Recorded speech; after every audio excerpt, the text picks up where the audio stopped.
There were two kinds of law in medieval England, the King's Law and the law of the Church.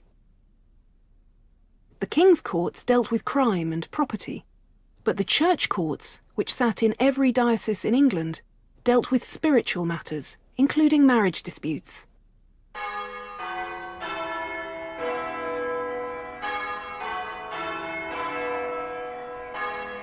The highest church court for the north of England sat at York, and one of the richest archives of medieval church court records can be found at the university's Borthwick Institute.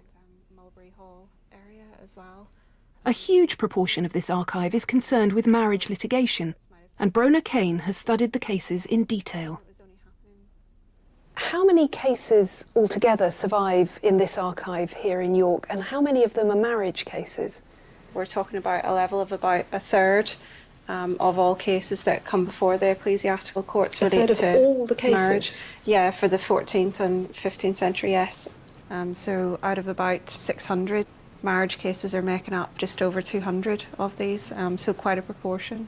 And what kind of issues about the making of marriages were being brought to the courts?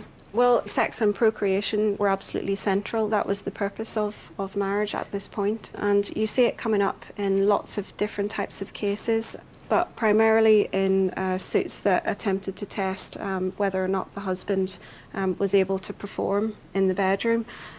Because under canon law, wives could bring suits to annul marriages if the husband was impotent. But did it ever get tested in court? Yes, one of the more common practices that you see coming up in the York courts is groups of sex workers, prostitutes, being impanelled and called by the court to come and examine a husband, perhaps in an upper room in a tavern, and physically test him, you know, sort of palpate his member.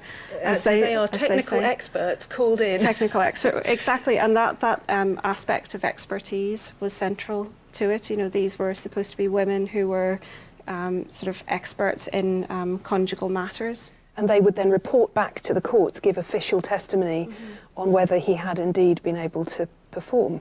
Exactly, and the testimony is very graphic. We see people using the courts in a variety of ways. Perhaps 6 or 7 out of 10 relate to whether a valid marriage actually occurred in the first place.